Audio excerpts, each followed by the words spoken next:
Welcome back, everybody, to the Tradewaiters podcast, the comic book club where we read a different trade paperback every single week. I'm Daniel, you're Nathan.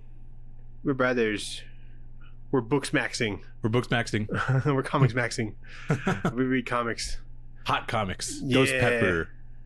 Nothing but the hottest comics. Is a ghost pepper a real thing? Yeah. Okay. We're actually going to both eat a ghost pepper while reviewing this. That's a great... Do you actually have some? No. Oh, I would have been so down. It's like 1,000 times hotter than like a habanero. Yeah. So, no, we would not be doing that. We could do a one chip. I think, well, those are Carolina Reapers, I think, but yeah. Yeah. I was thinking about that, and maybe kind of funny. That would be funny. I'd be like, so it's like, I don't know, the future or something. I don't know. I would just be like, ah. I'm just complaining for like 10 minutes until it wears off. It's just like the worst ASMR. Yeah. It's like not even, people just skip through it. Yeah, they're like, okay. Until we can manage it. We got different time codes in our description. We got the book, which is Ghost Pepper, Eisner nominee. Mm-hmm. We got Back Matter Matters in the poll list, but we start with the news.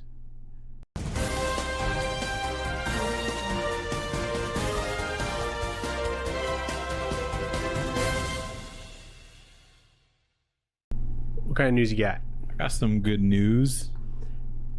Tom King is yeah. reuniting with Gabriel Walta. Yep, the whole team behind the Vision. So it'll also be Jordi Belair and Clayton Callis. Well, that's not the whole team, Nathan. Because Michael Walsh was also on that book. Yeah, but he was just a villain. It's weird to think of like Michael Walsh as like a fill-in artist. I know. He was so good on that. I'm like, he's like, you could like barely even incredible. tell that there was like a, I mean, you could tell, but it would fit so naturally, I felt like. Does that mean that Phantom Road's over? That's what I was thinking and hoping. Or at least on its way? Maybe it's just on a break for a bit. Maybe. But yeah, he said that or this there one, was like a hiatus, so maybe he was working on this. That could be it too, yeah. So it come from Dark Horse. It's called Six of Us. Yeah. It's coming in September. Yeah, I guess it's supposed to be like a crime story that is kind of set in like a 90s sitcom, like a 3-camera thing. You know what those are? Multicam? Yeah, they're called like he called it something, I think. A sitcom? Yeah. A love letter to noir and 3-camera comedy in the entertainment industry I grew up in and am always returning to. Yeah, like Seinfeld. Or like How I Met Your Mother or whatever. They'll have like 3 angles typically that they bounce between. Yeah, and then like Modern Family is like single camera, I guess. It's like that's how. Because that has like the mockumentary type feel. Mm-hmm. Is that why? That's cool. Yeah, interesting idea. Who knows? Could be good. We'll give it a shot. Yeah, could be solid. We got Marvel announcing a 7-part The Book of Boba Fett series. Oh yeah, baby! Oh boy, everybody loved that comic one. adaptation. Yep, it's gonna be from Rodney Barnes and Will Sliney, and you know it's gonna feature several key characters. This is why I wanted to bring this up, because if you want to see these people in comic form, you'll get Garza Fwip, Doc Strassi, and Mock Shies. Huh? Is that the spinny shooter guy? Who knows? Those are some glup shitos if I've ever heard them. Yeah, those aren't as like fun though. I want to know Garza Fwip. That's coming in September. Yep. That's interesting. Why would they need Rodney Barnes to just write what happens in the show? I don't think it's one. I think it's after he takes over Jabba's job on Tatooine. I don't think it's the first episode. Oh yeah. Yeah, this is like an adaptation of the show. No, that sucks. This is like that Mandalorian. Yeah, these are the worst. I mean, like if you buy them and you like them, and maybe you didn't watch the show or something. Like, sure. I bet this would be better than watching that show. It probably would be, actually, because Will Sliney's pretty good. Yeah, wasn't he doing like the Kylo Ren shit? He's doing this after Kylo Ren, like right after. Yeah, or something like that. I'm sure they're done or whatever. Yeah. Yeah, that's a thing. Mm-hmm. We got a trailer for Vought Rising. Oh, I didn't even see that. Really? Yeah, it's the Boys prequel show. Ugh. Coming from Amazon. Coming from Amazon, but it's coming out next year. Really? Mm-hmm. Is that before the Soldier Boy one? So it's like the Soldier Boy story about like. Oh, that's the Soldier Boy one. Yeah, I think it's Payback is like the team. I don't know if they called it that back then, or if it's just like the early days of the 7. Oh, okay. Gotcha. But we'll get more like Stormfront stuff. Hmm. Probably that dude who had the V1. What was his name? The guy that randomly showed up at the last episode? No, he's like the third last episode. Third to last episode? His name's like Buckshot. Or Bombsight? Bombshell? Bombsight? Yes. Let's go with that. The boys, Bombsight. Yeah. Bombsight. That's cool. Bunch of handsome dudes in a TV show. And then that one Nazi. Yeah. They So, don't. You said yuck. You're not looking forward to that? I think I'm done Done? with the boys for a bit. I mean, this Well, comes we out. all are. Well, yeah, we all are. You tell me you're not doing a rewatch? Dude, I'll probably end up watching it because Sophie really likes Jensen Ackles for being in Supernatural. Yeah, dude. Then you get like 100 times more just Knuckles. That's true. I'll check out the first episode. All right. Money Shot is getting a one shot that's coming out. That's going to be written by Patton Oswalt, and it's called The Fuck Offs. And Nice.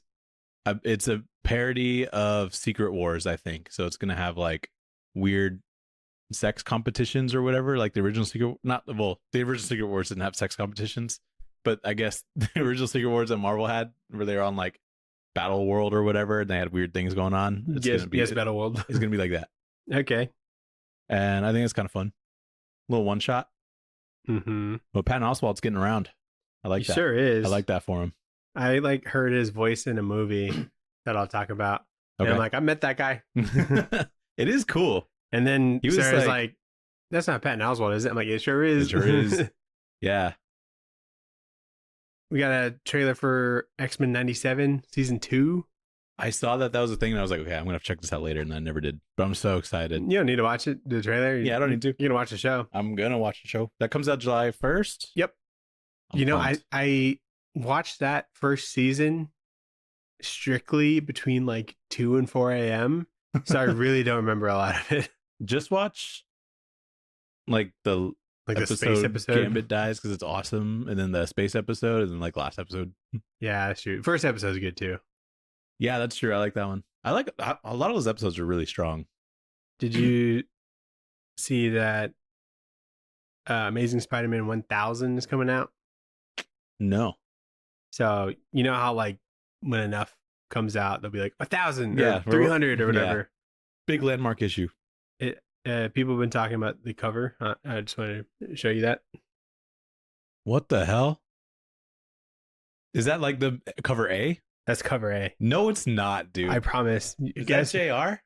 Yes, sir. Oh my god, look at him in all of his glory. But like Who someone painted him? I don't know. It's on there. Can you see it? No. Let me see.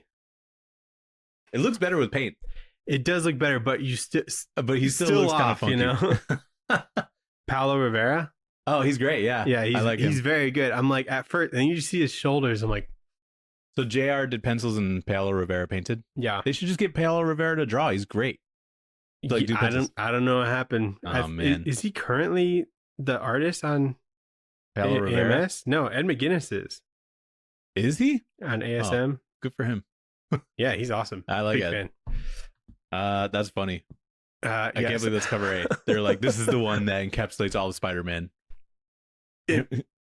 I'm like, I wish my shoulders look like that, but Yeah, it's true. like still just like. The shoulders got to be big if you're swinging around When does all he the ever time. do that? You know, When he's got to like slingshot himself. I guess so. Yeah, he's mid slingshot. You think he's about to pull back, mid-prepping the slingshot. or is he mid letting go? You know, I don't think he ever. I feel like if you're gonna slingshot, you go like this, like you extend your arms out, Well, grab them, and then you pull grab. back. Yeah, so So I don't think you'd ever be like this.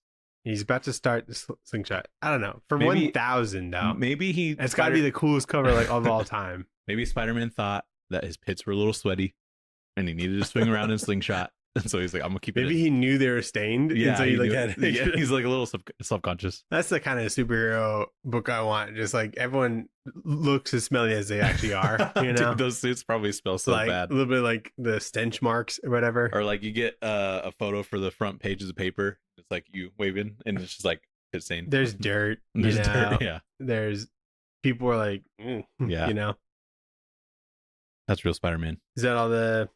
No, Mike Mignola and Michael Avon Oeming are doing a new Hellboy universe series called Ghost of a Ghost.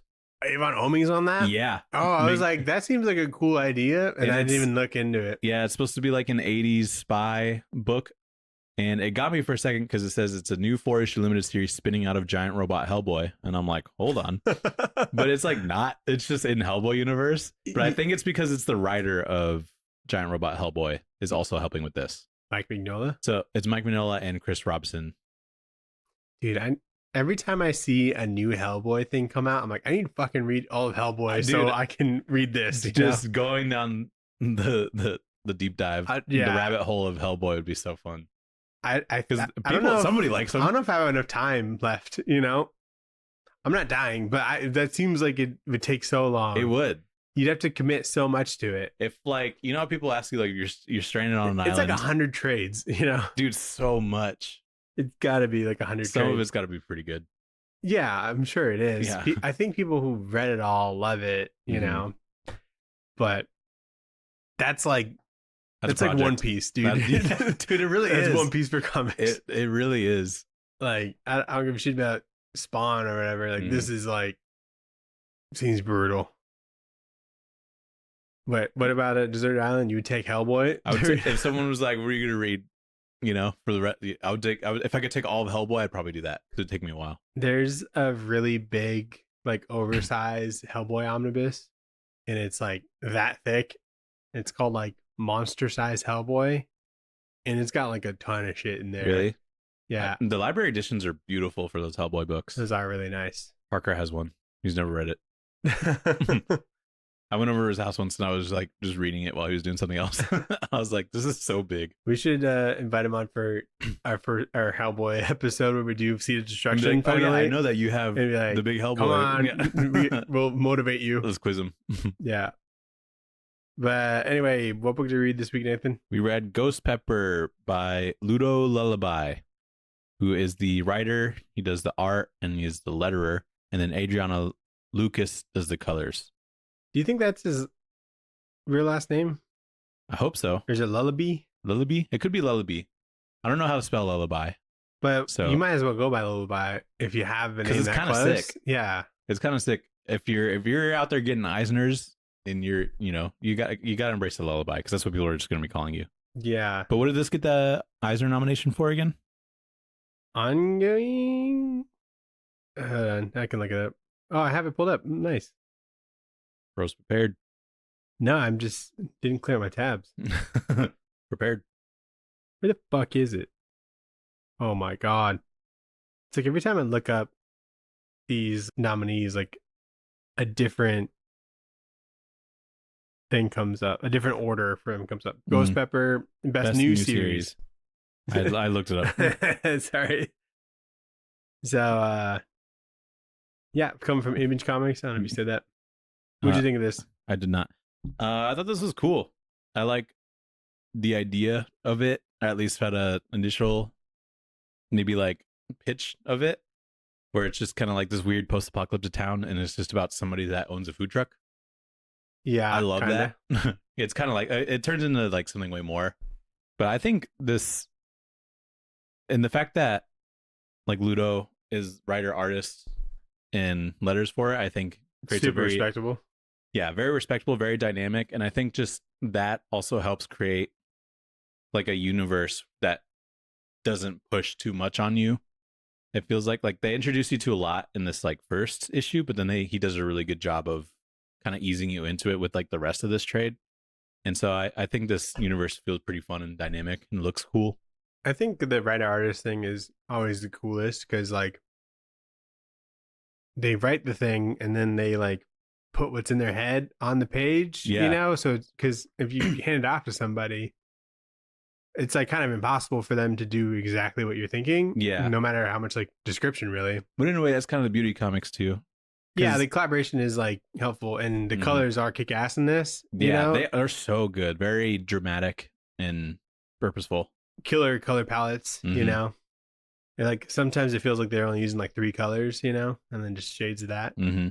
But And like, I think this artist is really good at expressions and just like character designs and stuff in general. Like everybody looks pretty unique. Yeah. So everybody that you're supposed to know. I think it passes like the silhouette test. Oh, easily. I like there's a guy with like a big mustache, and then like the mustache goes like outside the limits of his face, and I'm like, I like those. Yeah, there's like a big Dr. Robotnik or something. There's like a monkey guy at the end or whatever, and just like proportions are all like wild, super wacky. Which is like a lot of fun shapes. Works the best in comics, it feels like. Yeah, and it feels like there's a bit of like manga sort of inspiration with some of the action scenes. Yeah, it's definitely like go kind of thing, you know.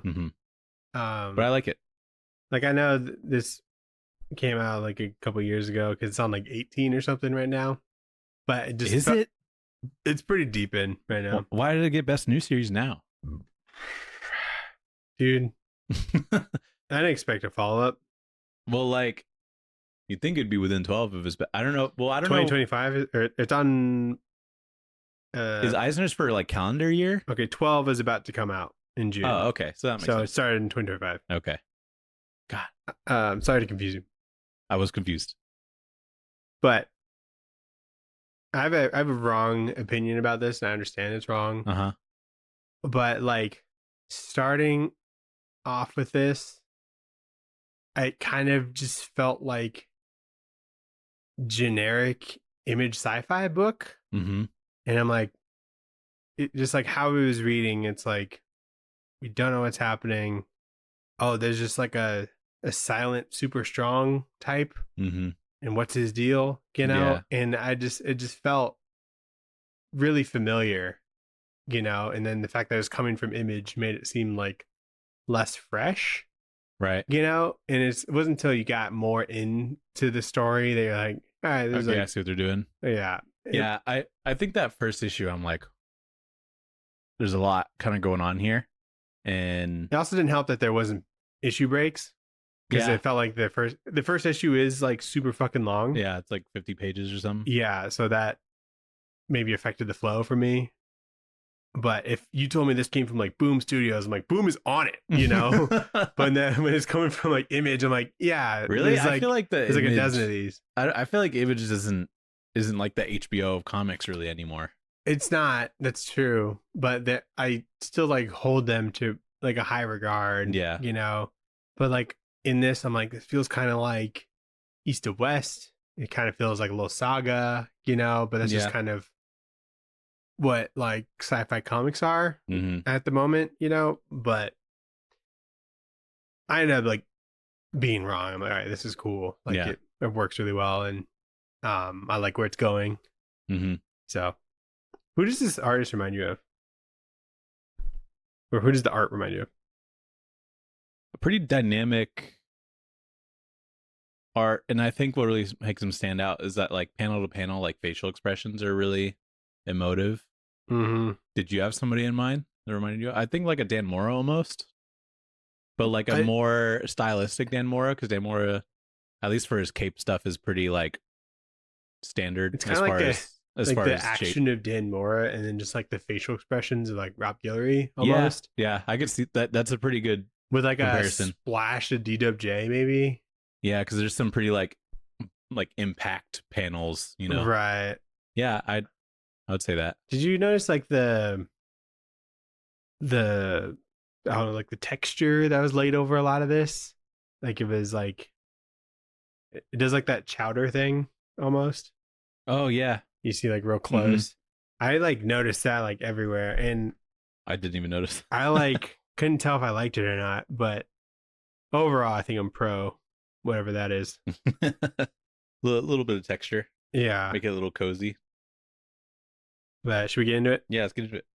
So first issue is double size, so I'd kind of condense it down as much as I can, but we start with the story that kind of sets up this universe, where it's a story of the Protector, who's a man of great strength named Batar, who saved the world by fighting this evil creature dude called the Cinder. And then it jumps to like 11 years later, and we're in this weird, I guess, post-apocalyptic type thing. Yeah. It feels kind of Mad Max, but more developed. Totally. Because there's like technology and Good stuff. comp. Yeah.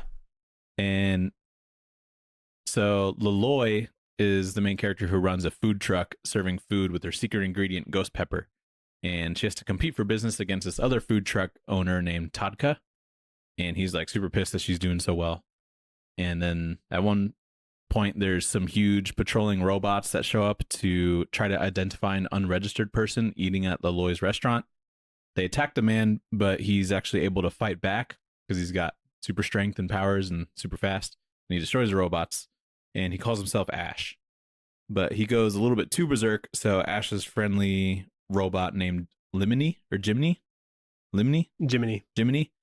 incapacitates him and asks Loloi to leave with her. And so Ash's presence alerts the leaders of this society, and they set out to destroy him because he could upset the balance. So, A really dumb note that I have. She's like in her food truck, and she's, chopping shit up. She's chefing it up.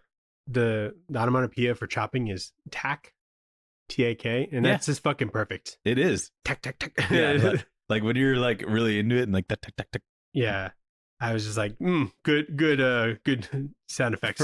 For a book that's about a food truck, I wish I saw more food, like post-apocalyptic food. Yeah. I Does think she that have would be anything kinda cool. other than noodles, or is it just a noodle shop? I think she's a ramen food truck. Ramen food truck. Which- All right, I get down with that. Well, I only know because that's what Ash likes. He's just sitting there and he's like really enjoying it. But like we don't see her boil the noodles or like set that up anyway. It's mainly like the ghost pepper stuff, which Are makes the sense. noodles from 'Cause- scratch or what? yeah, what are we working with here? She's got a really fun character design. She has this like glove thing that She got giant titties. got giant titties, which is fun, and then this like mechanical hand, which is does cool. she? I didn't notice looks like anything a else glove. about her, honestly, dude. The only reason I know it's mechanical hand is because of the character sketches in the back matter. So that's a Okay. mechanical hand that she has, which is kind of fun. There's a lot of just slutty alien babes in this. We like so it. if that's your thing, Yeah, I got the book for you. this will be for you. There are no uggos. We'll know. We'll know if it wins For the Eisner. women's. Yeah. that there's a bunch of gooners on that judge Totally, panel. But Like it will be like, yeah, you like that book? yeah, that's the one that you like. You thought it was really good. What color is the pepper? Yeah. Don't ask me the color of anything in this book, bro. Don't ask me about her hands. I had no clue. She's got a glove? She got a mechanical hand, you're saying? So this mystery man, he like tears one of these giant robot things in half with his bare hands. Yeah. And he's like, you can call me Ash. Ash. And I'm like, that's his name. I think it's because Ash is just kind of taken in fiction, I think. yeah. Yeah, it's It so I'm is. just like, Well, I think it's supposed to be similar to like Cinder, who's like the big creature. it's all Guy. like fire-based names or Yeah, something. I think so. Like hot things, Yeah. So Cinder, Ash, Ghost Pepper. That's all. That's all of them. I think. But Spark? I don't know. Spark could be one. Spark could be like the robot's name. We could get. But he's Jiminy for some reason. Yeah, I like that name. Jiminy is. I don't know what the hell he is because he's like this robot thing, but he can grow.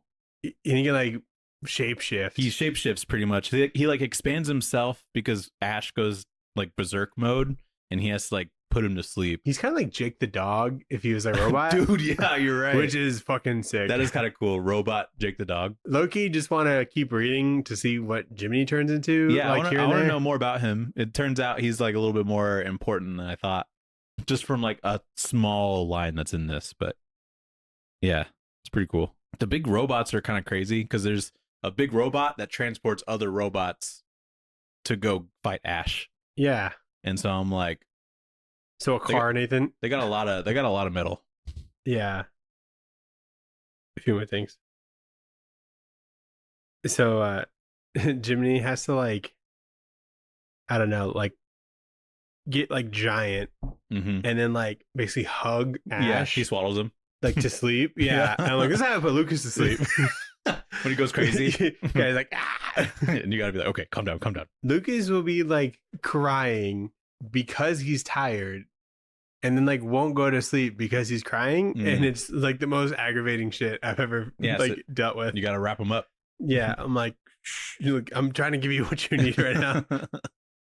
He's like, I'm so tired though. Yeah. He like cries as if like I'm doing it to him, you know? And I like that Ash has Jiminy because Ash is supposed to be like this quiet character, and Jiminy's just the one that's yapping all the time. I yeah, feel like that dynamic works. yeah, the whole like stoic main character Mhm. doesn't give us a lot, Yeah. So I don't know if you mentioned like Loloi was like praying to Batar, Hmm. which is like the savior, the prophet protector. dude that they have, Hmm. and she just like fed like a barrel of something to this robot spider thing. Yeah, there's collectors that run around and they get They're pretty fucking offerings. scary, honestly. They are pretty scary. They So look like kaijus. yeah, when Ash tries to fight one, I'm like, I get it. That thing's Like, pretty yeah, fucking big. like, here we go. But she's like, no, it's all good. She's You like, can take this. Chill. Yeah.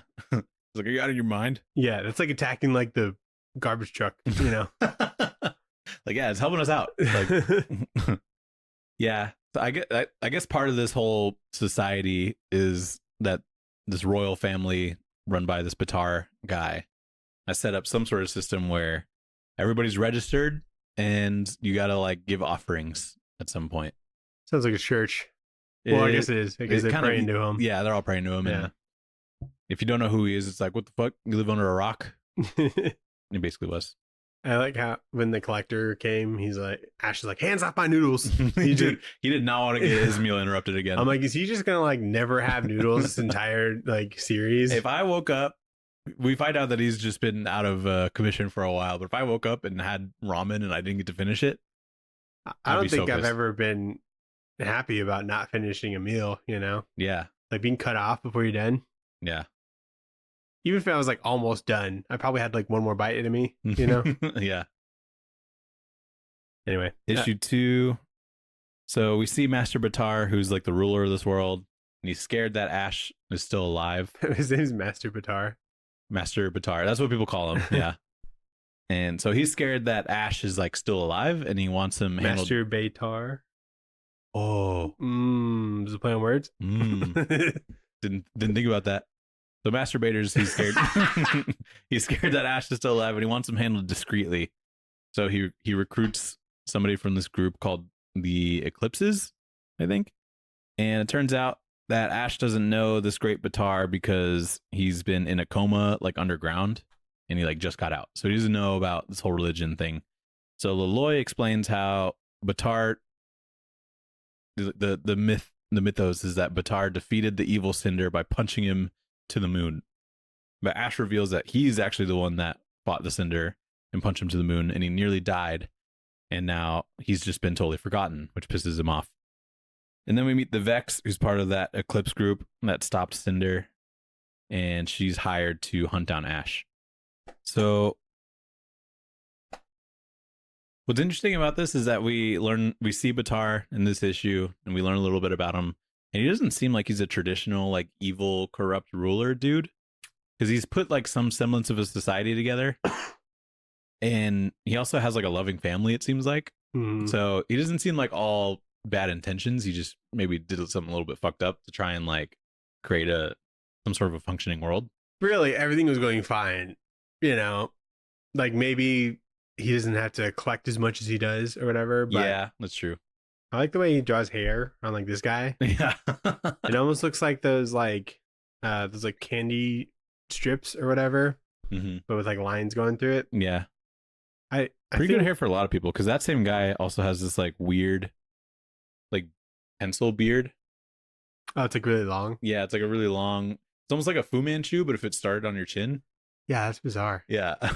Why would it grow like in the crease like that? I don't know. And there's some fun world building in this issue. Like you have to like giving the offerings to the collector. She mentions like rituals like worshiping every time there's a full moon, because that's where they punch like the Cinder creature to the moon. So every time there's a full moon, you gotta worship. Stuff like that. Yeah. Then we see Vex, who's like the same, she seems like the same type of like powered up as Ash is. Yeah, she's super strong and whatever. And just kind of hinting that there's like more people like him, essentially. Yeah. Have you heard about this book at all? No, I've seen it on the stands like a little bit, and I'm like, oh, that seems cool, but I haven't really heard anything outside. think I've just seen Image post the cover a couple times, but Yeah. other than that, like when I saw it nominated, I like had to look it up. You know? Yeah, same. So then issue 3, Loloi is confronted by the rival food truck owner Tatka and his crew. So Loloi tries to like book it out of there, and Tatka sends a grunt soldier at her who's juiced up from the suit that he has on, I guess. And he becomes super strong and he chases after Loloi. And the grunt knocks over Loloi's truck, and then Ash pops out. But meanwhile, Vex is getting closer to finding Ash, and she gets the help of Mingy, who's like a tech guy from that Eclipse group. And he notices that Ash's robot, Jiminy, is still with Ash and says that it's the key to everything that they used to be. So Jiminy is like, for some reason, super important to them. And then Batar is also freaking out about being exposed, and so he starts like cut off public appearances early in fear of like being exposed. That's pretty much that issue. But I wonder if this like tech guy that Vex goes to, if he also has super strength, because it seems like he's just the computer guy. One more time.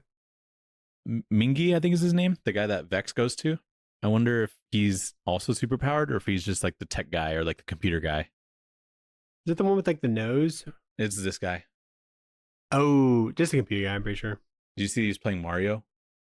No. On the computer screen? It's just Mario. He's like, in this panel, he's like, I have a lot to do already. So this is Earth. Yeah, it just seems like it. I mean, yeah, I guess they just had the one moon, so you could assume that. Yeah. I don't know. I just kind of automatically assume it's like never Earth, you know, if there's like I kinda too do much too. going on.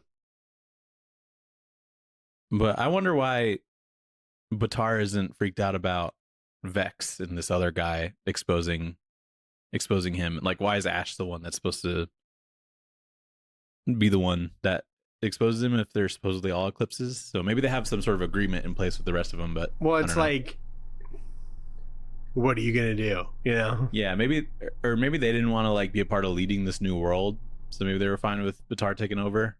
Yeah. But I think that's one of the questions that you're supposed to ask yourself at this point, because it's probably something you find out later. There's also like slave ownership in this. Like that grunt soldier is like a dude. Oh, that's a guy. Yeah. And he was bought. Yeah, he's got, I don't know if he's like a android or something, but he seemed to be like activated by like some chemicals or something. So maybe it's like a Bane situation. Yeah, I think so. It's got like these big canisters that are on his back that look pretty cool. Yeah. And then he starts running on all fucking fours. That's scary as fuck. Lucas started crawling like that to where like he like would put his butt up and then it's just hands and feet. But like, dude, and I'm like, get the fuck away from me. Get on your knees right now. He looks like the fucking Grudge sometimes, and it's terrifying.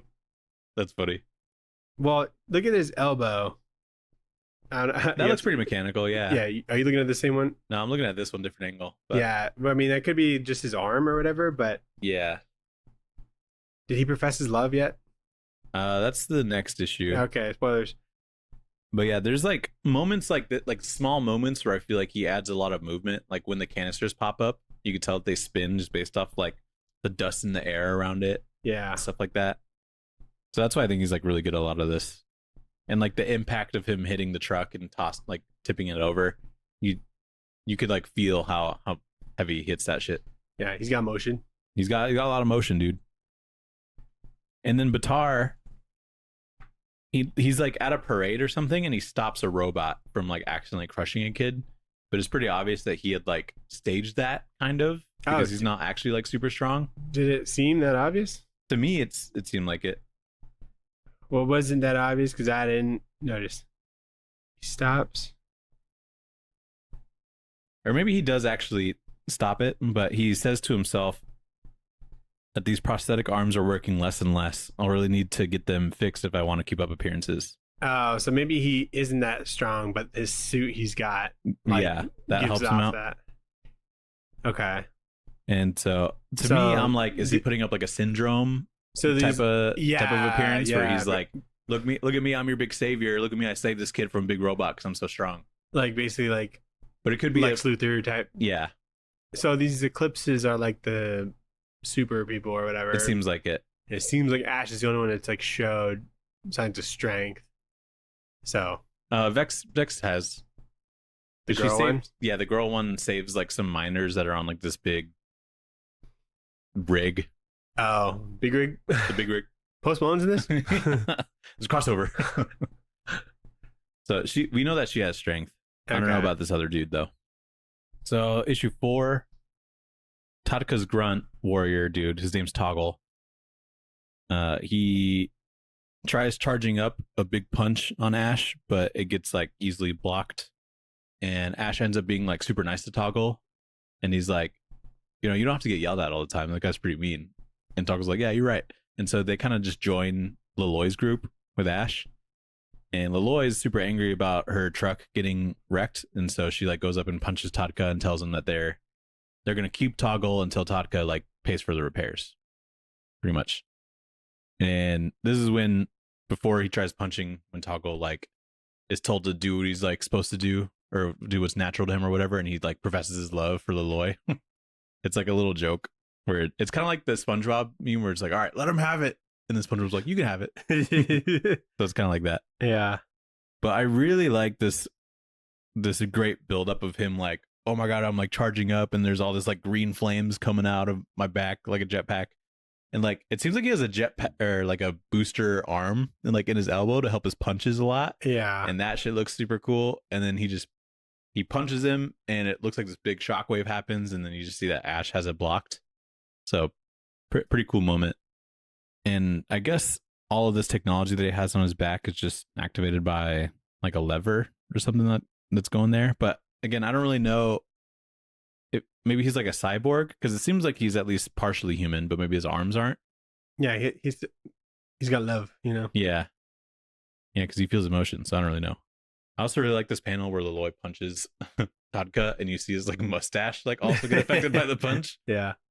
That's fun too. She hit him with her robot arm or robot hand. Yep. That's naturally what I would do if I had it. It seemed out of character for Ash. I know we've only read like 3 issues at this point, but like where he's like being really supportive to Toggle or whatever about like how good of a punch he threw. Yeah. And how he doesn't need to like be put up with this shit and his owner, you know? Yeah, he seems like very emotionally intelligent and talks about because he's before this he's just kind of this like brooding grunt kind of character, you know, so this is like the most dialogue we see. Yeah, you know? He's telling him like, you got real potential, you know. Or he was like, honestly, you want to keep up like a sense of surprise or whatever. Like he's giving him tips.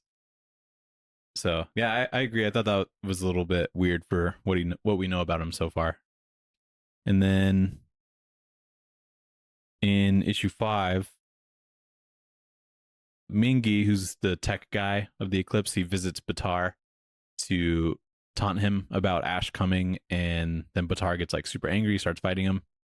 But Loloi takes Ash and Toggle to her hometown called Prospector and reveals that she used to be what's called a streamer, who's a person that like searches around in the mud from aqueducts, like the ends of like an aqueduct, I guess, to like look for things to sell. So like a scavenger.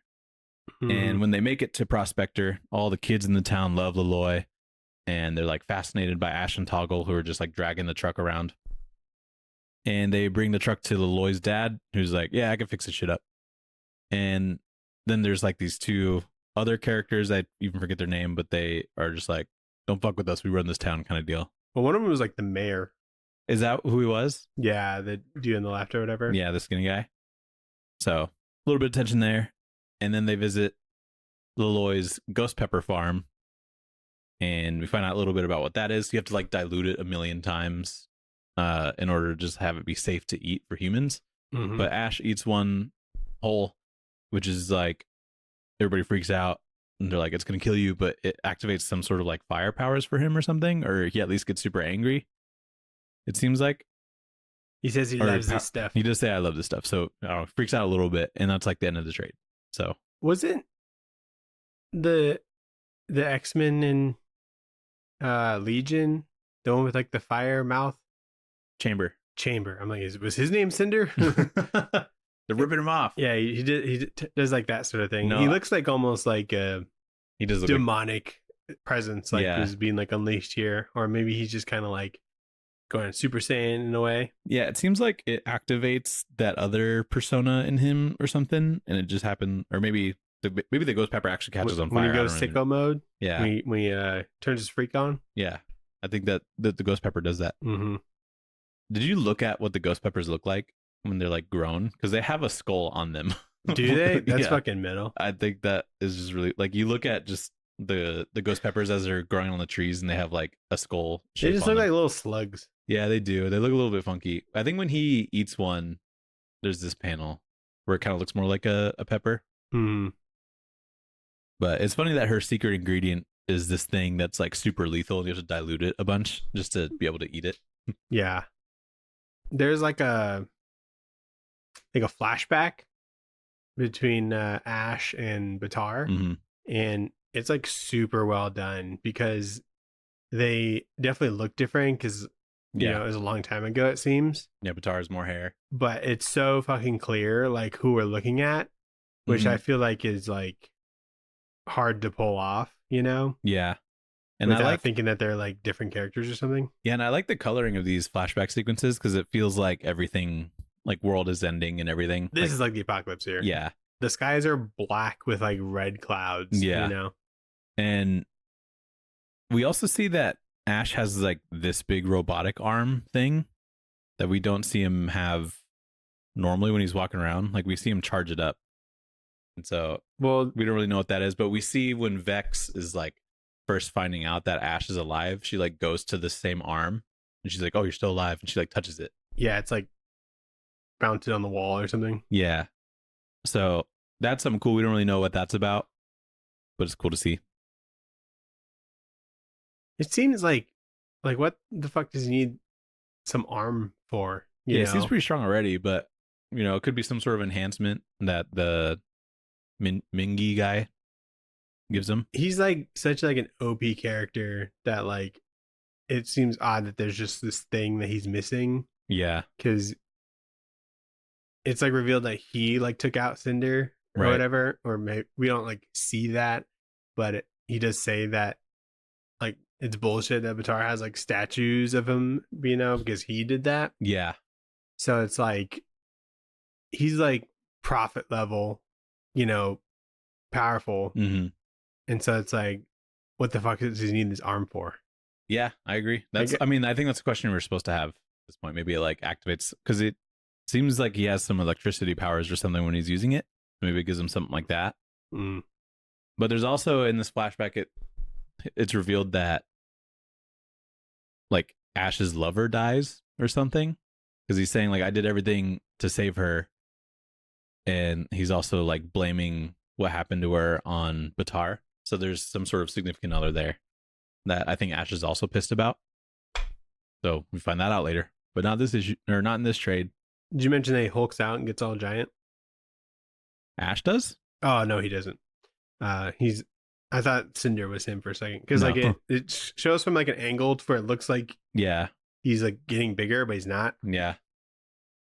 Yeah, they had some weird like Attack on Titan looking dudes running around. Yeah. Smooth fronts. They got the Ken. You got the Ken package going Yeah. on. So yeah. I would say one of the criticisms I have is that it's just a pretty abrupt ending. It doesn't feel like a trade ending necessarily, but this is very clearly like a I think multi-volume I sort think of it's thing. a solid cliffhanger for a trade because we reveal like why the ghost pepper is like relevant Yeah. to the story, and it just gives us insight to like more to Mhm. Ash's backstory and whatnot and his relationship to ghost peppers or whatever. Yeah. So I think that was a good stopping point for Yeah, that. that's true. Got anything else? Nope. Let's go into Back Matter Matters. Back matter matters. We got a sketchbook with some commentary by Ludo, Lullabi. Assuming that's his name. But yeah, this is where I found out that she has like a robot hand. So it was kind of cool reading through these. And it's cool because he is like a writer artist, so you really went through a lot of his a lot of his philosophy with designing some of these characters. So we get some sketchbooks for Loloi, for Ash, for Toggle, and then like her actual food truck itself, which is named the Litchi, I think, or the Lychee. Isn't that like a type of fruit? Lychee is, yeah, but it's also used in like boba and stuff. Yeah, but it's like spelled different here. Yeah, I think Lychee has like it's spelled differently. Kind of like E's in it. But he was talking about how in like Star Wars, Han Solo has a vehicle, and so that was his goal with this food truck. Like why he gave it a name and stuff. Yeah, with the amount of damage it took, I'm like, this thing's totaled. Like, yeah, get a new one or something. Yeah. Oh, her dad at like the town has like this weird technology getup where he's like being guided around with like a robotic arm. Did you see that? Yeah, it's like the Harkonnen dude. Yeah. A very, very anime thing where he's just kind of super craned around. But yeah, that's pretty much it for the back matter. Is this a Skybound book? No. Because there's like Skybound like ads in the back. Not that I am aware of. Oh, it is Skybound. Okay. Yeah. Yeah, it's got ads for Invincible and stuff in the back. So, what do you rate this book, Nathan? I would rate this. I'll rate this a plate of ramen, but like not a bowl. A bowl of ramen. But normally I get extra noodles at some of the places I go to. So this one, regular noodles. I forget to order them. And I put a little bit, you know the pepper they give you. I put a little bit too much by accident. There's this one ramen shop that like will walk around like after you gotten your food and ask you if you want extra noodles. I'm like, fuck yeah, I do. And then they'll bring that on a plate. That's awesome. Yeah, and then I get this like spicy ramen that they have, and so the noodles are like red because they must have been just like, I don't know, cooked in that would scare me. This like red broth or something. Yeah. And so that's always nice because I always have like so much broth left over. Mm-hmm. And so it's kind of the tits. Do you drink the broth after? No. You're not one of them? That's like, I'm already pretty full, you know, and I don't want to just fill up more on liquid. Yeah, that's fair. And I've been doing that more and more lately and enjoying that piece of it. But I used to just be like, the food's done. Yeah. Get me out of here. That's me. So. Yeah. Yeah, pretty good overall. Do you think it'll win the Eisner? So I would give it a love it, Nathan. Love it? Oh yeah. I would give it like a love it if I was going to like a new ice cream shop, maybe some local place. Mm-hmm. And I get like a flavor that I like a strawberry or something. And you can tell it's different, you know, or like handcrafted or whatever, but it's still like strawberry, you know. But that's the nominees. We got Tim Poro, Stephanie Williams, Isaiah Fulmore, Exquisite Corpses, James Tynion, Michael Walsh, Pointside Potato, because that's like there's like a bunch of writers on that, I think. Are there? Yeah, I think he just used like a different writer. Oh, okay. And then Michael Walsh is doing all the art. Black Cat, G. Willis and Gleb Milkanov. Oh, he's great. I like that artist. There's Batman by Matt Fraction, Jorge Jimenez, and Assorted Crisis Events, Dennis Camp, and Eric Zawadzki. I would say up against some heaters for sure. It's probably Assorted Crisis Events or Exquisite Corpses. Yeah. But I'd probably hope for Assorted Crisis Events just for our bracket or our fantasy. Don't I have Assorted Crisis Events? Oh, shit. Do you? I think I do. I changed my answer then. I think I agree. It's probably either Assorted Crisis Events or Exquisite Corpses, if I had to guess. Apparently, this Black Cat book is good though. If it's getting nominated, yeah, you got Ace. So never mind. I want that one to win. I think Exquisite Corpses that had has like a little bit more hype than totally. Like I think Ace had like a lot starting off, but I haven't really heard about it since. Yeah, it seems like Exquisite Corpses has kept its motion. They got a board game or something. Oh yeah, they have a board game or a card game or something like that. Both? I don't know. Yeah. It's got to be pretty solid. Is it Michael Walsh running the whole thing or is it James Tynion and Michael Walsh? I think it's Tynion and Walsh. Okay. So it's not like a silver coin situation where it's like Walsh is No. the one that, It's like Tynion's like overseeing it, but but he has other it writers on it. has like a lot of writers Okay, shipping in. I should check that out. I read like half of it, the first issue, and then I had to go do something, and I never went back to it Yeah, because it was an oversized issue. I didn't like the name, so I'm like normally I'd buy like a Tynion #1 just because normally it's like a pretty good speculator book to get, but I don't know. I just like I heard the whole pitch and I'm just like, maybe it was a heavy week or something. Yeah. But should we get into the poll list? Yep. Colin. Shove it in your box. The poll list, what did you shove in your box? What did you get today?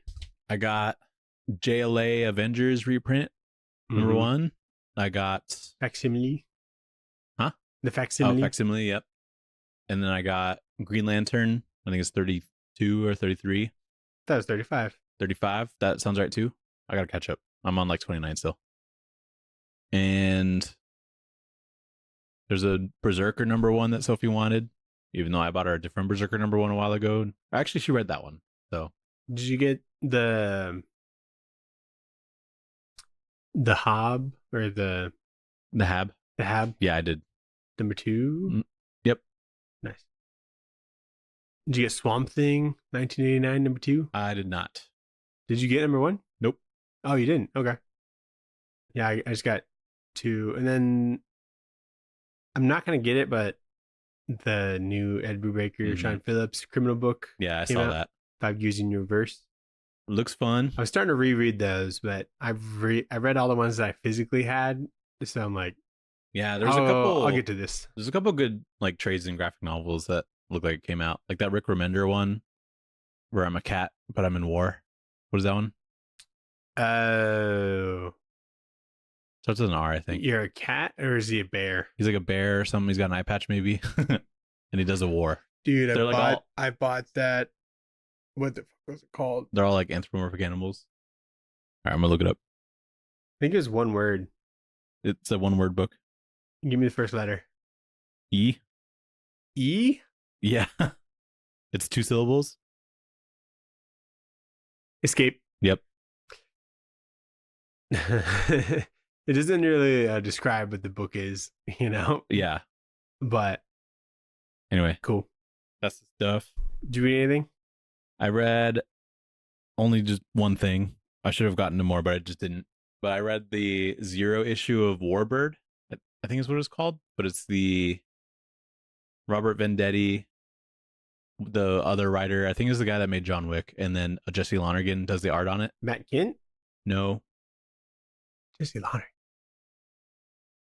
Jesse Lonergan is, or maybe it's Warsong or Warbird, something like that. But it's like a spy book kind of deal. Okay. But it's like a spy, like a private spy company kind of deal. So they get hired to do like different jobs. And in this like 0 issue, it's just kind of like a big action scene, but they're repoing a motorcycle from this like billionaire guy who just like stopped making payments to be an asshole. And so he has to like go on this yacht where he's having like this big party and drive a motorcycle out of it and get to a point where his teammate or whatever drives up on like a smaller boat and they land the motorcycle on that boat as he's leaving. People are shooting at him and stuff. It was really kind of fun. So I think the first issue comes out in like a couple months, but they had this like 0 issue that came out. Yeah. It seemed pretty cool. Was it like a ash can or was it just an actual 0 issue? It like was printed on ash. It wasn't like small like an ash can, but it was printed on like probably the newsprint. Yeah, newsprint type stuff. Was it colored? Yeah, it was colored. Oh, okay. Yeah, of course. That's cool. Well, some ash cans will be in like black and white. Yeah, Warbird is the name of it. So I'll probably pick that up. I'm looking up the other writer from it. Quick. Derek Kolstad. Is that the guy that does? Never heard of him. I think he's the guy that does. He like was the writer of John Wick or something. Oh, John Wick. Okay. I thought you said. I think you might have said John Wick, but mine was like Berserker. Okay. Yeah. Gotcha. So That's cool. that's the only thing I read. Is Lonergan going to be on number 1? Yeah. Oh, nice. Yeah, that's like his next book. So that's wild. Yeah, I'm excited for that. I read Swamp Thing 89, number 1. Jesus. He has a come to Jesus moment, I assume. He's like near Jesus. He doesn't go to him directly. Pretty good. Is it? Yeah, even though it's like old, it reads pretty well. So this was supposed to come out in like 88 or something, right? Yeah. And like it got canceled because it was Jesus? Issue number 88, but it's supposed to come out in 1989. Oh, okay. I was close. By Rick Veitch is the writer. Who is it? It's not Bernie, is it? No. Oh, okay. Bernie was like the Len Wein stuff. Oh, okay. My favorite part was like there was like an olive tree like close by to Jesus or whatever when they're like camping out, and Swamp Thing like goes into like an olive that's hanging on this tree and is just his face on like an olive. It was really fucking funny. That was my favorite panel from it. Good Jesus he's design? He's just watching Jesus. He just kind of looks like a guy with a beard and long hair. How big the beard? Like bushy? Yeah, a little bushy, but not like not over ZZ Top or anything. Oh, okay. Nice. Did you watch that video, that TikTok I sent you about the Brat Pack? Sounds familiar. So, is it Rick Veitch? Is that his name? Rick Veitch? Yeah, Rick Veitch, I think. Rick Veitch. So when he was fired off of Swamp Thing, his like wife was pregnant. Oh yeah. And so he lost like his health insurance. Yeah. When that happened. That's fucked up. Because of this book. And after that, he just made like a book that was like kind of like The Boys in the way, and it's just being really like cynical towards like the comic industry. Yeah. And has like a lot of, comps for big two characters and whatnot. And he did it at like his own like publishing company, and so he like owns the rights for it. Hell yeah. So I bought a copy of that. Cool. So I'll see how that is. So I'm pretty excited about that. Yeah, I do remember you sending me that now, and I was like, that's fucked up. Yeah. So, and then I read Paul is Dead. Ooh. Image Comics. Who's it by? Paolo Baron and Ernesto Carbonetti. Oh. They're like Italian dudes. Cool. It's a book about the conspiracy theory that Paul McCartney died, and he was just replaced by a different dude, a lookalike dude. And it reads like super swiftly, cool. And it's like basically like an art book. It's very like art pop, super art pop, and it's really fun just to look at. You want to show the camera a little bit? Yeah. Well, there's this cool like fight scene or something. It seems like concept art for like a really. Yeah, he's just like trashing the studio there. Yeah. But yeah. So is this taking the perspective of like the dude that replaces Paul? Not his perspective, but it's you remember how like the what happened to Oswald's body? Yeah. It's kind of like that, to where they're just kind of playing into assuming that is real. Right. Okay.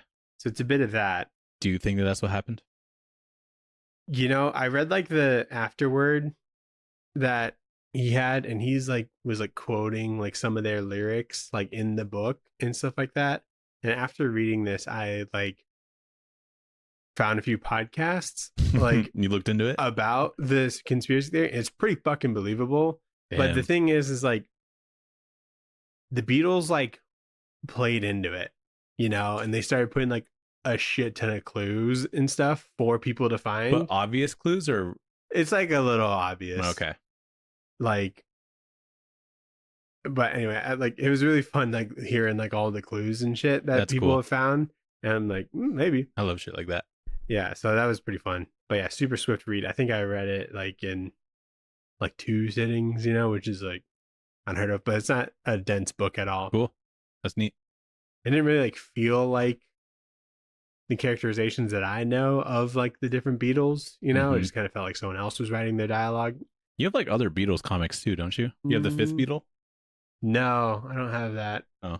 Good book though. And then I read John Lennon, The New York Years, but I read that like digitally. Interesting. I never had a big interest in the Beatles really, but they have a lot of media about them, obviously. Yeah, it's just one of those bands, kind of like Kiss, where there's just like a bunch of comics about them. You know, there's gonna be like the biopics that come out about the Beatles. Four of them? Got 4 movies. And it's all by that one director. Sam Mendes. Oh, it's Sam Mendes. Yeah. Oh, he's good. Yeah, it's going to be fire. I think they might all come out in the same month, which seems insane. That would be so bold. It might even come out on the same day, but I'm not sure. Like they're trying to make like the streaming binging experience, but in the movie theater. But I'm not fucking going anywhere for 8 hours. That would be so smelly by the end of the day. People just sitting there eating popcorn and soda for just like a double hours. feature kind of intense. That takes a lot out of me, yeah. Yeah, that's like all you're doing that day. Yeah.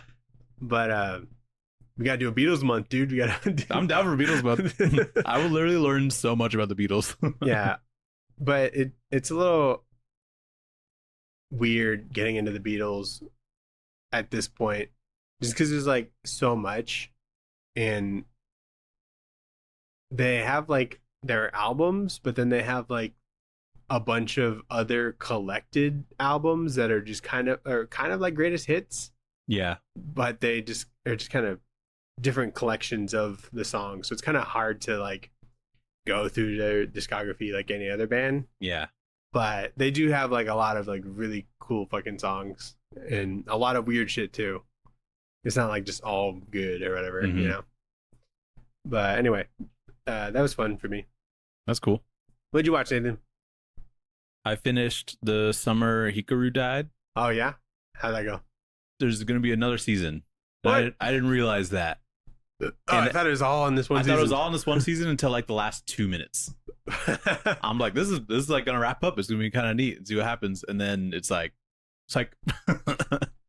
it's so good though. That's cool.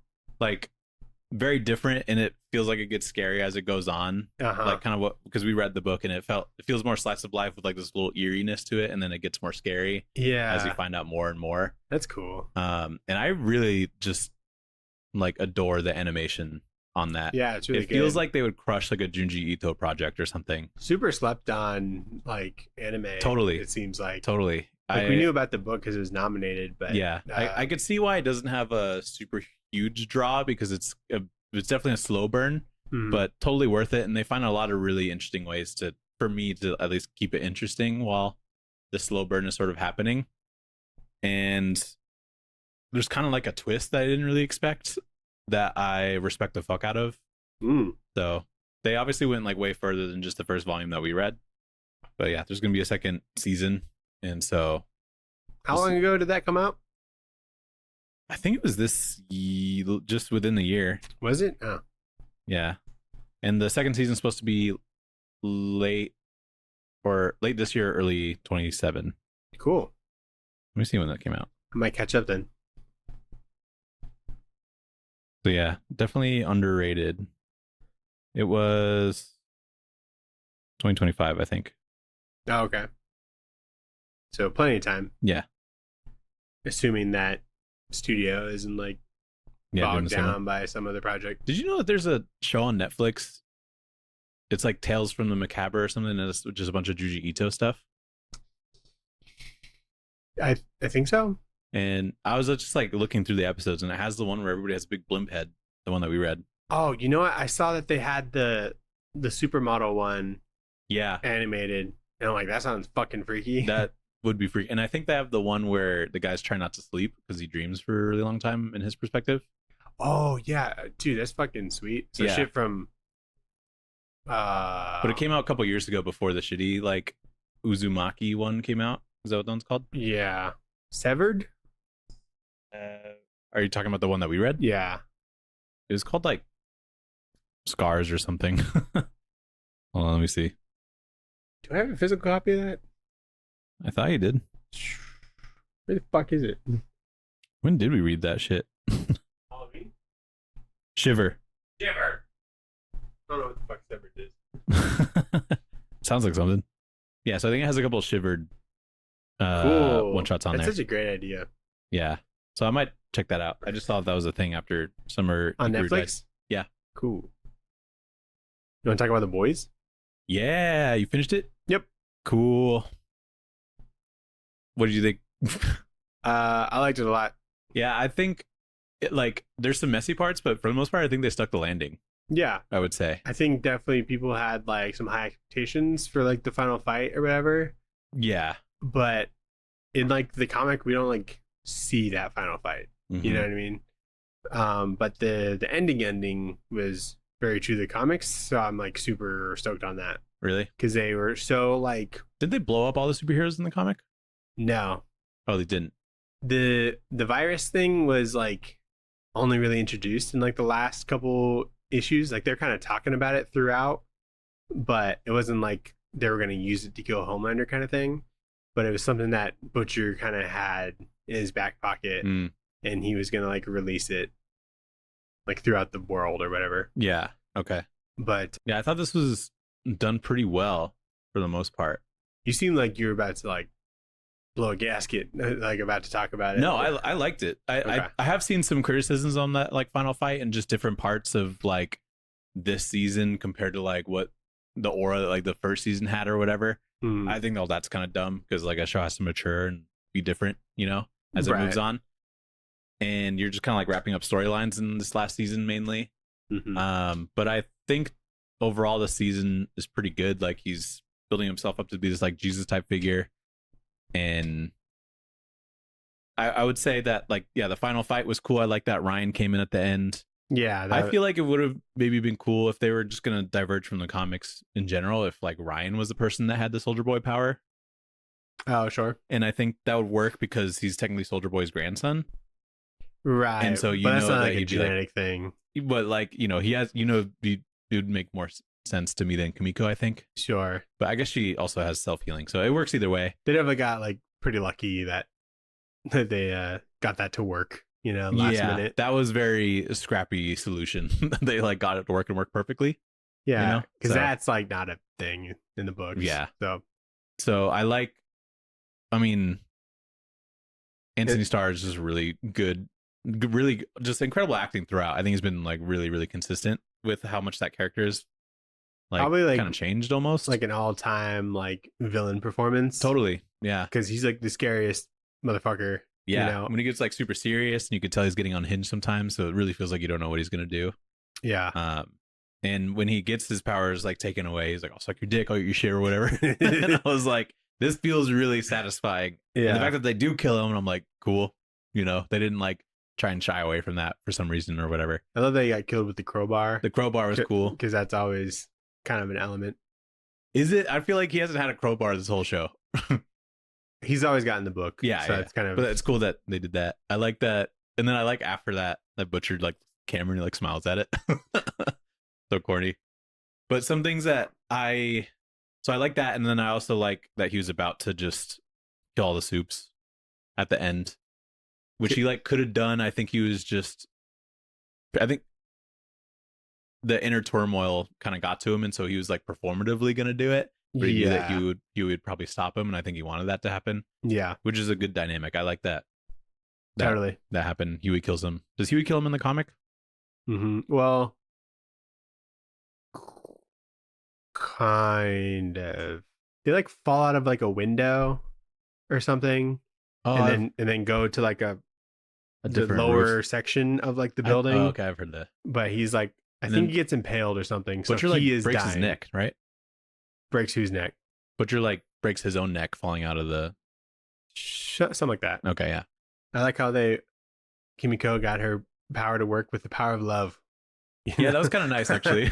Yeah, it's like kind of flipping it to where it's like you don't need to be like super angry to like solve the situation, you know. So I do kind of like that, even though it's like a little bit cheesy. I think it works. Some of the things I didn't like, you know, Butcher's funeral is happening. Everybody, you know, says some nice words, and Kimiko's like, "Bye," and then leaves. Like doesn't say anything. Yeah, I would like some words of like he sucks like most of the time, but at least he introduced me to Frenchie. Yeah, at least like something like that, and then leave. I just thought that was a little bit weird, and I wish they did something with the Deep because they didn't do anything with him. It feels like the Deep. they did like a lot with the deep, like kind of throughout the show. And then, but like, that's my criticism, that by the end of the show, it feels like they didn't do anything. Like they didn't do anything with that they were working on with him. Yeah. Because he was like having a lot of inner turmoil in like season 2 and 3 about like just kind of gaining confidence, I think, within himself and like what it means to get validation from people. And then by the end of the show, he just still wants to be Homelander's like bitch, pretty much. And then he I don't just think pisses like off every the whole character really needs like character development. I don't think everyone needs to grow.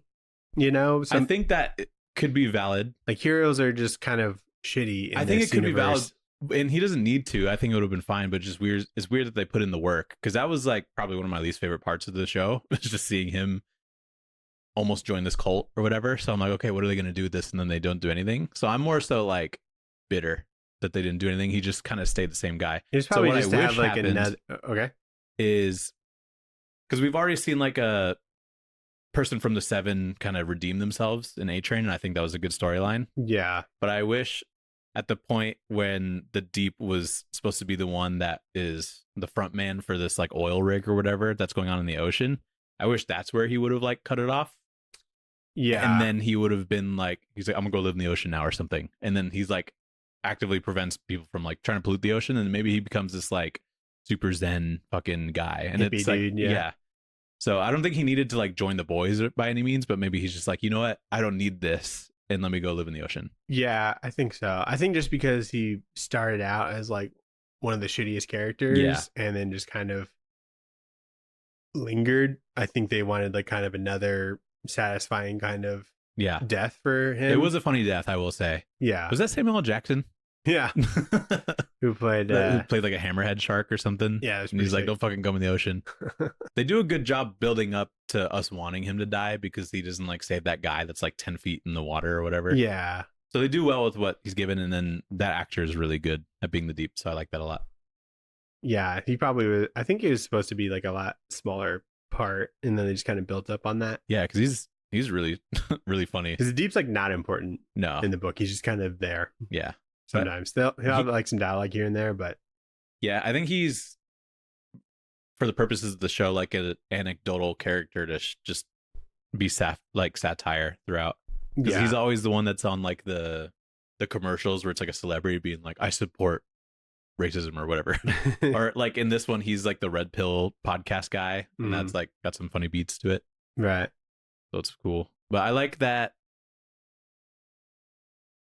Well, it's interesting because it feels like they didn't really solve that much. They just stopped Homelander, which is like pretty good, but Vought's still a thing, and there's probably bad soups that are a thing, but I think that's okay. Like, it's not like they needed to solve everything in this season finale. I feel like it would have just been like too much.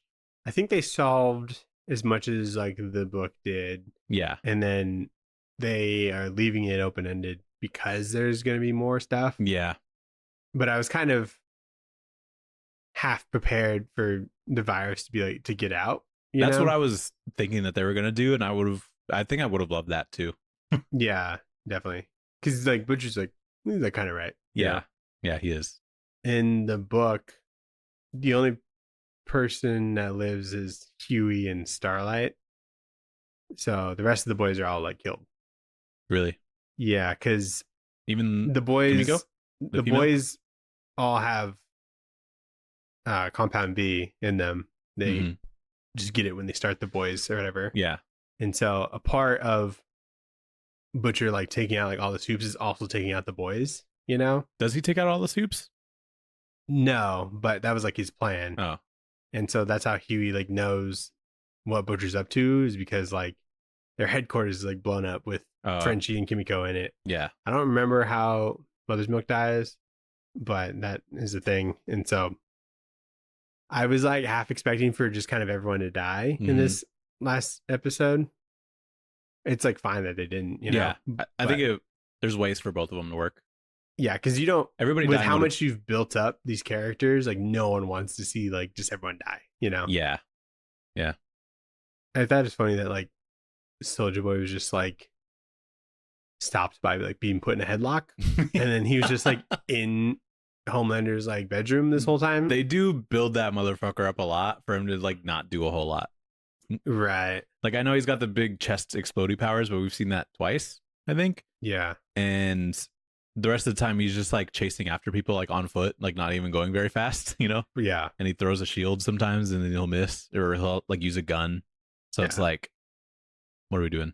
What they could have done in The Boys, and because it's on Amazon, they could have gone to the topless steakhouse, you know, in honor of that's your criticism. Butcher, but they didn't. They could have done it. They could have done it. Just go to a topless steakhouse. Why not? And then he was just being awkward, like trying not to look or whatever. That would be It's like it's totally fine. They would have some funny beats there. Yeah. We got to talk about the biggest thing. Terror. Yeah. Does that make it a bad show? We have a rule. If there's a dead dog, it makes it a bad book or a bad movie or whatever. But he it seems like he dies like naturally. He had a big long life, seems like. And I think the actual dog actor died, unfortunately. But it doesn't mean he hasn't died in the show. Yeah. And it's like, it like fucked up my vibes because he's like, well, there, just me and you, bub, or whatever. And then he's just like dead on the floor. And but that does Jesus like Christ. Lean into Butcher's like motivations for just going crazy. Yeah. Because he has like nothing to live for at that point. Yeah. He goes full just, you know, he has no relationship with Ryan. Yeah. He stopped. Most of the boys hate him anyway. Yeah. So I think a lot of people would already say it's not a good show, you know, so that doesn't necessarily help. Or anything, true. But I think it's fine. It's better than how he does in the comic. So how's he die in the comic? So the boys in the 7, they like kind of meet up on a rooftop because they have dirt on Homelander, and they kind of like agree to a truce. But Jack from Jupiter like is not cool with that because of the dirt they have on him as well. And Black Noir is a clone of Homelander, right? And he does all the fucked up shit that Homelander, that the dirt is on Homelander, because just him in the costume doing this terrible shit. And he's trying to provoke Homelander to snap so that he can jump in and stop him, because that's his purpose, is just to stop Homelander. Yeah. And when he's good for like when he's like basically good his entire life, or not like insane, no reason to stop him, right? Then he just kind of goes home, or Black Noir just goes crazy, like not fulfilling that purpose. So he kills Terror to make it seem like Jack from Jupiter did it, and then the boys go kill Jack from Jupiter. Got it. To kind of be like the first move in this rivalry. Got it. You know, so Terror's like murdered in the book. So that's not sick. No, it's not great. But at least like here, it's just kind of... He had a good, happy life. Yeah, is like a natural kind of thing. But I think Killala likes Terror. Yeah, she's just like... Sometimes he would be on screen and Killala would be like, what's going on there? Winston will just start barking when he hears barking in a show. So that's annoying. But anyway. Yeah, I think overall, like, pretty good. If you're critical on it, there's probably a good reason, but I liked it. Around like season 3, I was like, what the fuck is happening? You know? And everything was just so like off from what like I knew. And I just like didn't necessarily love the structure. And so after reading everything, I'm like, all right, I know what like could happen. And reading it was satisfying. So whatever they do, it's just like, I feel satisfaction with that story. Yeah. You know? So the fact that they came back to how the comics are at the end, that was like cool for me. Yeah. I think by the end of season 4, I was like, okay, what are we doing? They're like kicking the can along for a while. Yeah. And so I'm glad that it was 5 seasons. Yeah. I think that was a good decision. So yeah, pretty good. Did you watch anything else? We watched Mandalorian and Grogu. Watch a movie called Goat. The basketball one? Yeah. With Steph Curry? Yeah. Is he acting in that? Voice acting, yes. That's so funny. Why? Why'd you watch that? Sarah put it on thinking that Lucas would like it, but then I watched it. I'm like, this is fucking sick. Is it? It's like a Sony animated movie, and so it's just like the Spider-Verse like animation style. Really? And it's really fucking cool, actually. For like a animated movie. You know, Really? Yeah. It seemed like kind of mid when I It seemed mid, and I had no intention of watching it. But then now that it was on, I was like, this is kind of cool. Is Curry the goat? Curry is a giraffe. Did not expect that. The tallest character. Yeah, that's cool. The black kid in Stranger Things was the goat. Oh, okay, got it. Yeah, but yeah, pretty good movie. Yeah, that's cool. Is it like good story or like good dynamic It's animation basically or like Mike in a way? He doesn't get like he gets magical basketball powers? shoe. He doesn't get Michael Jordan powers, but he's just kind of like a really good shooter. You know, it's kind of like Steph Curry. Like he doesn't seem like he's like tall enough to Built be, for it. You know, a great NBA player or whatever. But he's just kind of Good at shooting. really good at shooting. Is So it- he's able to kind of help his team. Are the other animals on the court like big animals, like rhinos and stuff? Yeah, it's all just big animals. That's kind of fun then. It's called like Roar Ball or something. And Hmm. each of the stadiums are in like these different like climates, you know, and habitats. Like there's like an icy court, and like there's like the elements That's cool. are part of the game. Damn, like- we should do that. Like the championship was like on this like volcano court, Whoa. and a lot of like the volcano was like moving, go up and down. So it's like just these different levels. Like at the end, like the hoops aren't even like the same height. That's know? awesome. That's like a Super Smash Bros. Stage or something. That's, like, Essentially, changing. yeah, it's really fucking cool. Like that was a really cool aspect of it. Yeah, that's fun. But yeah, The Mandalorian and Grogu. Yeah, we watched that. It's a movie. It is a movie. It's a movie that they put out, Mm-hmm. and it's a giant waste of time. I really disliked this. I think I wasn't like stoked on it, but there were like some good parts. there's good parts for sure. There's stuff to appreciate. It just has nothing to do with like the story or like anything like that. Yeah, Everything outside the story is pretty good Star Wars, I would say. Uh, You know, they have a lot of puppets and stop motion animation. everything except for the story. Is Everything good. but it's literally like everything looks cool. They have some cool like cinematography moments that reference like Apocalypse Now with X-Wings or whatever. And they have like puppets and cinematic or like stop motion animation with Grogu sometimes. A lot of action and stuff. The action's pretty fun and creative. And Ludwig Göransson is awesome in this. He was really fun. He carries a lot of this. I think he's so good. I didn't pick up that he also did like the scores for the show. I knew that. And so when I saw his name pop up, I'm like, maybe they're just reusing what he already did. But he's got some cool new tracks. in Yeah, I here. was like, oh, this is fucking different. Bold tracks, yeah. Bold for, Yeah. but it like works. Yeah. Sometimes it kind of felt like hold music when like the snares are like, Mhm. you know, I'm like,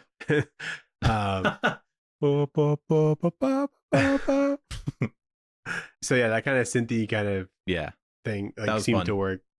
Martin Scorsese's in it for a little bit, doing his Martin Scorsese thing. Yeah, a little That was funny. little reference to Chef, I think that movie, Oh yeah, I guess so. John Favreau movie. I just couldn't separate him from like Shark's Tale. Yeah, He's got the same vibe. I think like that's his second like voice acting thing. he just does the same thing. Yeah, But yeah, that was fun. the thing about the score is like there's like a normal song, but then it's like the Mandalorian noise, The horn or like whatever. or whatever. It makes me laugh every when time. when he jumps out of his ship. That one I'm like, oh, that's Mando. that killed me. Yeah. I didn't think it was funny until like I heard you laughing at it. I'm like, oh, that is funny. Because it's like, how are you supposed to know that's the Mandalorian? It's like fucking Wonder Woman when like her theme comes on whenever she's on screen. Yeah. And I'm like, oh, okay, that's Wonder Woman, I guess. It's funny because it's like he will like walk into a room and it'll be like that horn to like Yeah. announce. And I like it. I think it's really cool. But I've gotten to the point where it's like it's almost like a meme in my head because it's just like you have this really synthwave thing going on. They're flying into this, you know, city planet, and then he just like jumps out and they have the horn. I just thought it was funny.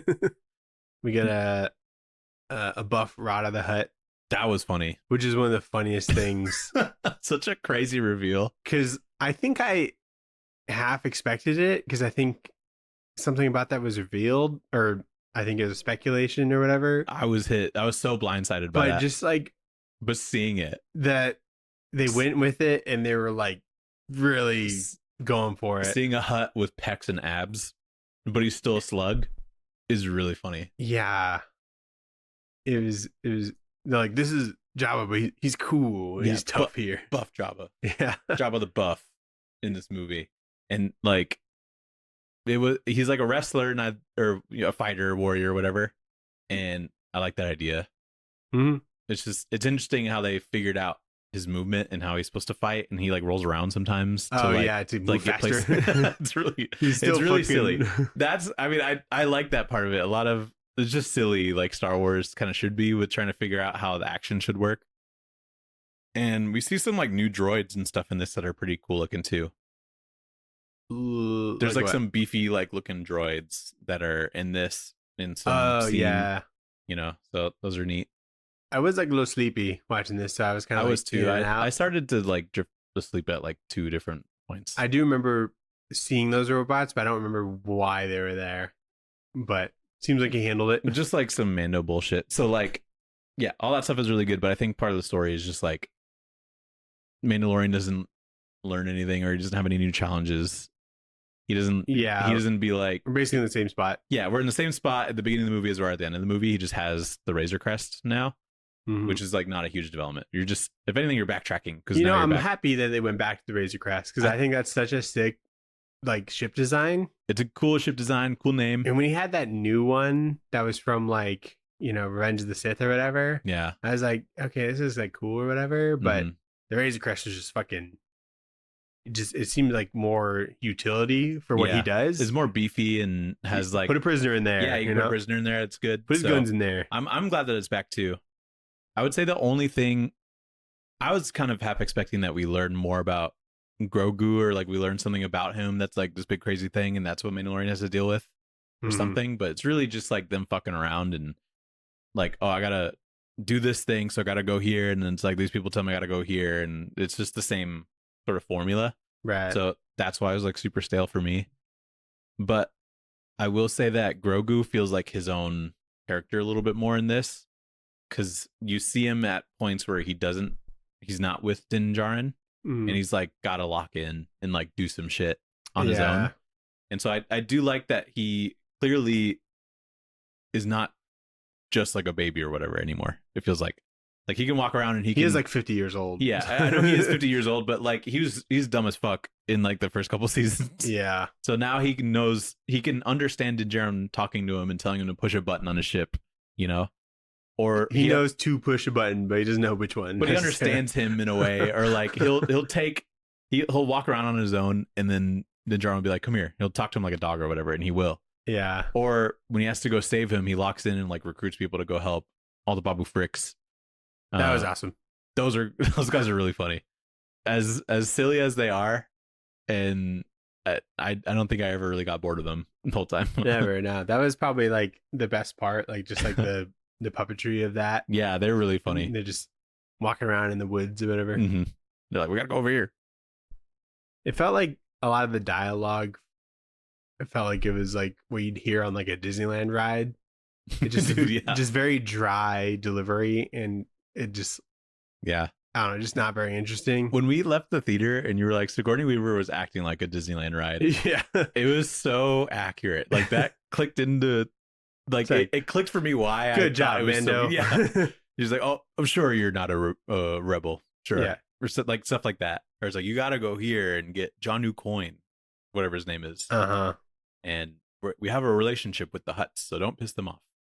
Yeah, definitely. And it was almost like she was like high or something, like something with her eyes. I don't know. She like wasn't looking in the right spot, it felt like.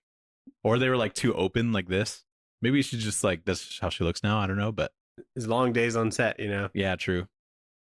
Maybe they just like called her back before she came down from being baked or something. Mm-hmm. The like white snake that Crazy was in looking. this was fucking terrifying. Very terrifying. I was like, you're gonna die. That's scary as fuck. I'm like, what are you gonna do, Pedro Pascal? He came back with like a little scratch, like you should have been eaten. You got bit a little bit. Yeah, I'm like, this is like one of the scariest things in Star Wars, Yeah, when I was watching that, I'm like, He really just doesn't have a whole lot of armor on him, does he? Yeah, it's just kind There's of a lot of open shit on, like the Beskar stuff. I'm sure is heavy, so maybe that's why. But it's like you got some shoulder pads, like a chest plate. ribs are pretty exposed. Ribs are super exposed. You built a lot of your arms are really. cosplay. Yeah, I know. I built it, so you know the parts. Dude, he could get fucked up in so many ways if someone could fucking shoot him right. You can still lose in a tickle fight. You know, that's what they're most vulnerable to. this felt like it had like the same pacing as like the TV show, and so it is kind of felt hard to shake the feeling that it was just some mushed together episodes. Dude, yeah, you know, well, it still felt to me like because halfway they drop off Rada or whatever. Yeah, and I'm like, all right, that's the cut for an episode. Yeah, and that's like halfway through. Exactly. I'm like, oh, we got a lot of movie left. That cut where that would normally be an episode still had like its own 3-act structure. It felt like. So I'm like, are we about to end this movie? Yeah, are we done with Rada, or is he coming back? Yeah, he was second build. You know. yeah, exactly. But I guess the aliens that were in like that pit fight or whatever were like some of the ones that were on that like hologram game that were on the Millennium Falcon. The chess thing? Yeah. Oh, okay. I didn't really pick up on that because a lot of the aliens kind of felt like they're from like Men in Black. You know? Yeah. They didn't feel very Star Warsy, which is why I say about like every Star Wars alien that isn't from the original trilogy. Because they're like trying to innovate and make. Yeah, I'm like, oh, I've seen this guy before. Yeah. Or what are those like the green guys that Gamorrean guards? Yeah, we're the Gamorrean guards. I would love to see some Gamorrean guards. Throw one of those in there with a new hat or something. Like, oh, okay, this is a new one. I kind of like the recycling of Star Wars. I do too. But I think at a certain point, I had the thought, I'm like, this is just them like jangling keys in my face. Yeah. Because it's like, oh, you got the Razor Crest and like, these are some huts. You know the huts. So I appreciate some of the new stuff too. I had that initial thought too about the big white snake thing. I'm like, this is a Star Wars thing, but I was like, yeah, it probably would be. It seems like something that'd be in like The Witcher or something. Yeah, you know, it seemed very dark fantasy in a way. Yeah, it was. There's this new bounty hunter that we don't know anything about. I think he's in the animated shows. Who gives a shit? The people who've seen the animated shows, but like, he kind of seemed. Why does he look like Cad Bane? He kind of looks like an animated character. Like he does. Like there wasn't like a person in the show, in there. Yeah, because it's like a robot or whatever. Yeah, robot. But like, give him a name, a different hat than Cad Bane for sure. There's many hats that you could work with. Yeah, and so like he has a dog, and that's kind of cool. But it's like we don't find anything out about him. He's just a hired gun, which I guess it makes sense in the context of the Star Wars universe. But like, make him some sort of character that can talk or something. Let me see his face. Let me see his face. I can kind of make out what's under the little scarf, or at least have Mandalorian beat him up and like kill him, so that's at least like an arc that's closed. Yeah, like there was like some stakes for somebody. Yeah, like Grogu's about to get eaten by the dog, so like he's got to kill the bounty hunter, which stops the dog or something. Like, what if Mando killed the space dog? If he killed the space dog, that would have been kind of funny.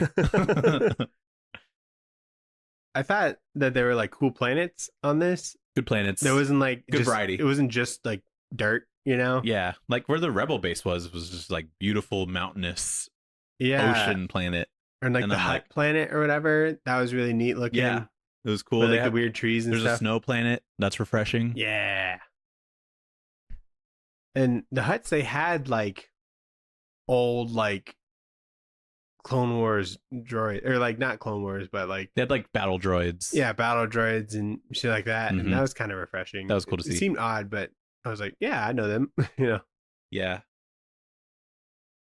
The Filoni cameos, egregious, was criminal. I was like, that's just what you're wearing today. Like, he does wear that shit in interviews. At least like, it seemed like he got like a new hat that wasn't just a cowboy hat. It was like, this is the Dave Filoni hat. Yeah. And I'm going to wear it in the movie. Yeah. It's like Mandalorian's going to walk in a bar or whatever. And the camera stopped on him sitting at the bar. It's like, look, it's Dave Filoni. Everybody can freak out. If he's in the background, that's one thing. Or they like pan past him. Yeah. But they're like, a point to be like look, Dave Filoni. You know who this guy is? Yeah. Get your keys out. Look at the keys. And then he's like, I guess that was like the Rebel bar or whatever. So he's driving like the X-Wing later. Yeah. But oh well. So yeah, I was like pretty not stoked on it, but there were good parts. I think that's kind of just what Star Wars is right now. It's very messy, but some good parts. Yeah. I heard like a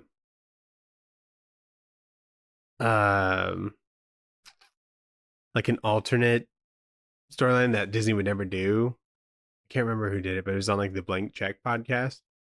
And the guest was like, what if like the Mandalorian died? He didn't heal from his wound or whatever. Yeah.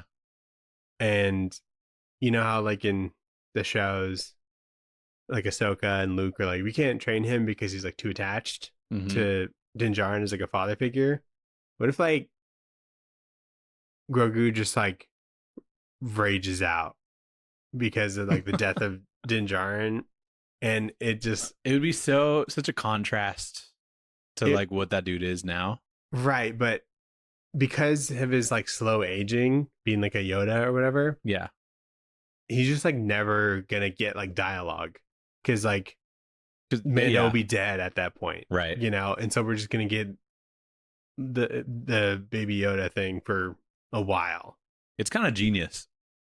You could have Baby Yoda like forever. Merchandising wise, yeah, like merchandising genius. Story wise, pretty stale after the third season for sure. Yeah, I think after the second season, definitely after the second season, I was like, this is whatever. Yeah, which is why I wanted to like find a little bit more about him to at least keep that character fresh. But you just don't. Yeah, but anyway, here's what it is. What are you gonna read next week, Nathan? What are we gonna read next week? Do we have anything set up? Eisner book? Perhaps? I was thinking, so not next week, but next week we're doing Supergirl. Yep. So I thought it'd be interesting to do Lobo. Oh, okay. Since Lobo's gonna be in the movie. Yeah. You know, just read the thing. I've never committed to really like any Lobo other than like random one shots. Yeah, so. know what he's about. I like looked into it. I think we'd have to borrow like a bigger collection on our library app. Mm-hmm. But there was his like first couple issues. There's like a 4-issue mini. It's called Lobo, and it's collected in this trade. I think it's called Lobo Back to Back. Okay. And that also collects the second mini series called Lobo's Back. So I think that's why the trade's called Back to Back. Oh, okay, I see. And this is written by Keith Giffen, Alan Grant, and art by Simon Bisley. Cool. This looks cool. And so that's I don't know if that's like first appearance, but that's like his first like solo series. Okay. So Lobo Back to Back is what it's called. Yeah. From 1990. Did you find it? I was checking to see if it was on Comixology. Is it? It is, but not unlimited. Oh wait, what is this? There's Lobo by Keith Giffen and Alan Grant, Volume 1. This collects the same stuff.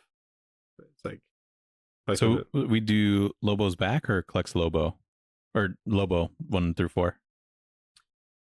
Lobo. Okay. Yeah, let's do that. Give me a sec. This cover looks awesome. It's like very Sam Keith. This one? Yeah. Yeah, it's a good guess. Yeah, so this is reprinted. It says, see the main man in Supergirl. Yeah. Look at Supergirl. Look, we got some branding. Yeah, so that's... I'm not for that. Sounds good. We'll do some Lobo. That's a good idea. Thanks for listening. Thanks for watching, everybody. We got a Linktree in our bio. You can like, comment, subscribe. Let us know what you think. Which book will win the Eisner in your eyes? Yeah. What did you think of Mandalorian Grogu? Let us know. Yeah. And give us a 5-star. gmail.com. 5 stars if you're here. Give us a 5-star if you got some extra time. It's free. Yep, pretty easy. And what's weird is giving us anything other than 5 stars is it costs you. So if anything, just give us 5 stars. And you wouldn't believe how much it warms our hearts. Yeah, exactly. And that's priceless. Because I don't remember last time we got a 5-star review. It's been a minute. It's been a minute. Give us, throw one our way. We've been sitting at like 8 for like a while. But anyway, goodbye. Bye.